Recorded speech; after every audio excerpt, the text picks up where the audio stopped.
Hi. So today we'll talk about jealousy between partners, or I should say envy. Actually, people use jealousy and envy interchangeably, but let's keep them separate. We will use jealousy for romantic contexts and envy for all the achievement or success related contexts. So in this case, envy between partners. And this video is for both people. If you are feeling envious of your partner, I'm gonna give you guidelines for that. Or if you're someone whose partner is envious, I'll also give you guidelines for that. So do watch it till the end. Basically, what is the problem? The problem simply is that one partner could be better at something. They may get more praise, they may achieve more things, they may actually earn higher salary or more profit, they may get more prestige and respect from other people, and that might make the other person envious. At least in my observation, I've noticed that this problem is actually pretty one-sided. Again, probably because of how the culture has been, where it becomes very difficult for men to accept that their wives have gone ahead. Their wives have become more successful than them. In fact, we can think of examples also. In the movie Ashiki 2, Rahul,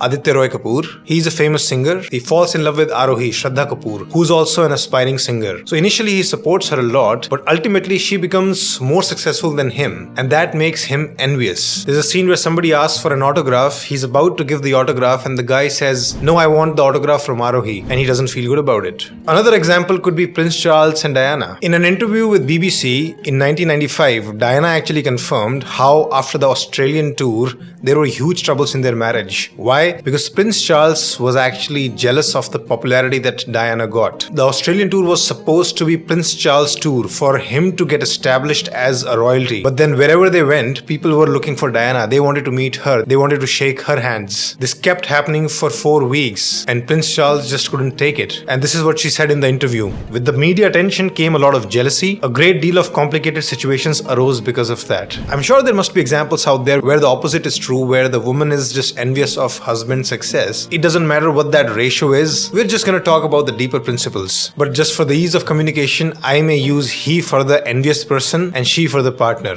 So now the question is what to do. Let's start with the person at the receiving end. How to deal with a jealous or envious partner. I understand that it's so difficult because ideally you would want a partner who can be happy in your happiness, a partner who supports you, who encourages you, and who may actually help you in your success. But when you don't get that, you could feel angry about it, frustrated, even helpless or lonely, and sometimes even guilty. So here are the things that you can keep in mind. First one, yes, their envy is irrational, but the starting point should always be to try to understand them. So first, hear them out. Genuinely have a conversation and ask them, why does it bother you? Or does it bother you? Sometimes people who are envious, they won't even fully admit that they are envious. They just show their frustration, passive aggression in other ways. So even getting them to admit that they're envious of you could be a huge task. You can see it, but they're not admitting it. So try asking them, what exactly is bothering you about this? And then you can say things like, I am feeling that you are not okay with this achievement, that you're not happy with the fact that I was able to grow so much. But follow that up with, I could be wrong, but that's what it seems to me. What do you think?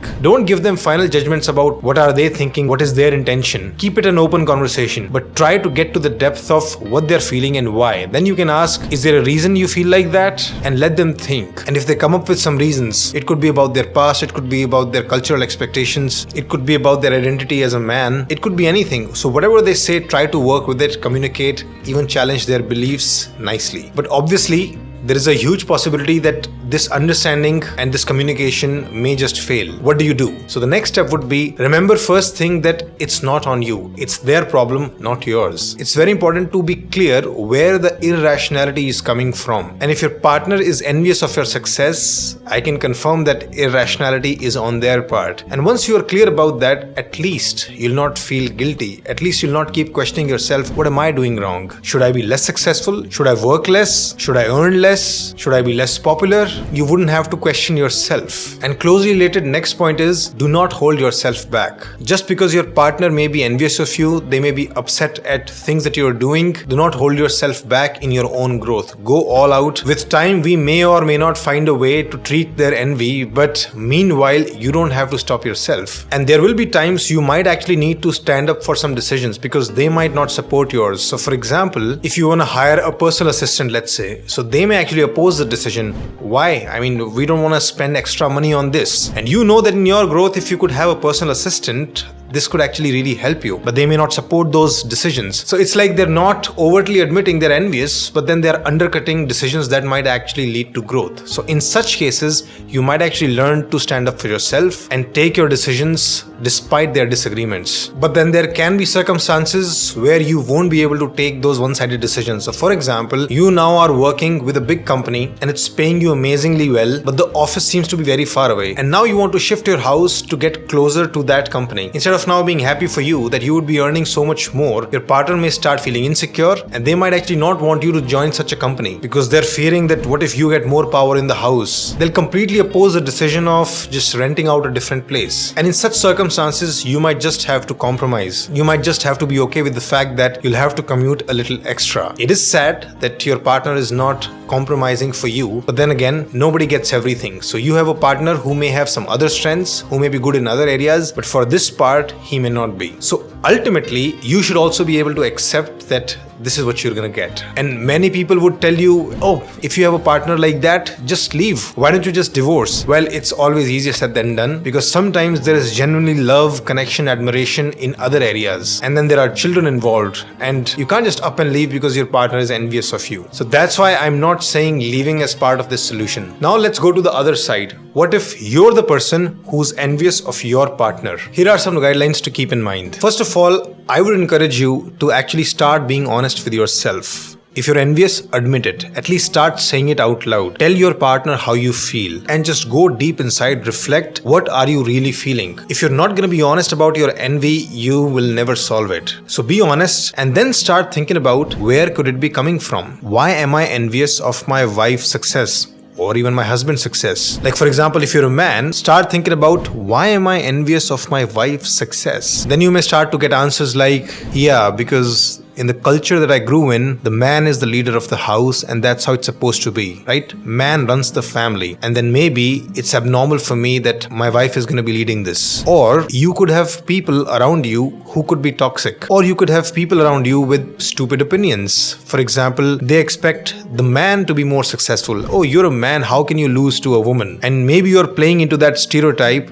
the way a man is supposed to be. Or it could just be coming from your childhood. Maybe from your childhood, you have been the person who always was the center of attention. Everybody praised you as the most intelligent, capable person. And suddenly now you've met a wife who is doing better than you and you are losing that identity. Now your wife is getting more attention. Whatever the cause behind your envy is, try to locate it. Because if you do, it'll be much easier for you to actually challenge your own beliefs. Now I'll give you some general ideas and principles that you can keep in mind. First of all, really as a human, you need to learn to develop the ability to be happy in others' happiness, not just your wife. It also relates to your friends, even your co-workers, even your relatives, and sometimes even strangers. I know it's difficult because we are also very competitive by nature. It becomes a zero-sum game. Somebody else's success usually indicates, oh, I have lost, and try to overcome this attitude. The idea here is that there is enough to go around in this world. It's an abundant world. Everybody can win together. We don't have to keep competing, and we all can be happy in just each other's happiness. We can genuinely celebrate other people's happiness, and most of all, your own partner, your own sibling, your own friends. In the long run, everybody wants happiness and meaning in life. If you learn to be happy in others' happiness, you just exponentially increase your own happiness. So basically what I'm saying is try to optimize your life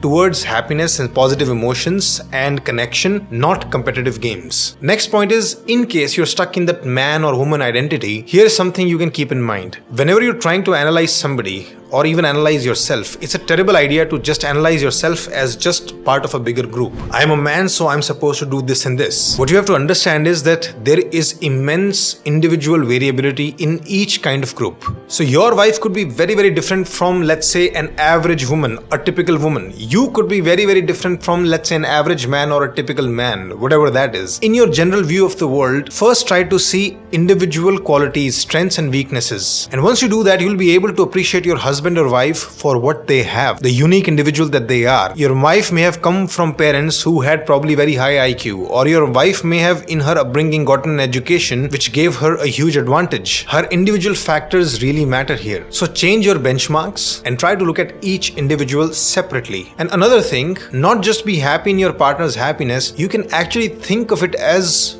partly your own success. Think of it like this: I chose a partner who's amazing, who's really good. that's your success too. You are married to a winner, and to some degree their win actually improves your life too. Now the people that they are connected to, the money that they're going to bring in, the privileges that you might now be able to enjoy may actually add a lot of happiness and pleasure to your life. So see it like that. So even if you're thinking selfishly, it's a great thing because your partner is supposed to prioritize you the most in the world. So when they become really successful, they will share their success the most with you. That is if you can develop a great relationship with them. So be selfish and enjoy their success. And finally, I would admit that there will be people out there who will judge you for, let's say, earning less than your wife, who will taunt you, make jokes on you. But that's primarily because of their ideology. You can't change their ideology, but you don't have to change yourself also according to their ideology. You have to be able to tell yourself, no, they are thinking irrationally and I'm not going to play to that. I recently shared a quote on an Instagram reel which said, if someone has a stupid expectation from you, you'll have to do something stupid to impress them. So don't do anything stupid. I hope this helps. Thank you for listening. And I'm envious of other YouTubers who have so many more subscribers. Help me relieve my envy. Like this video.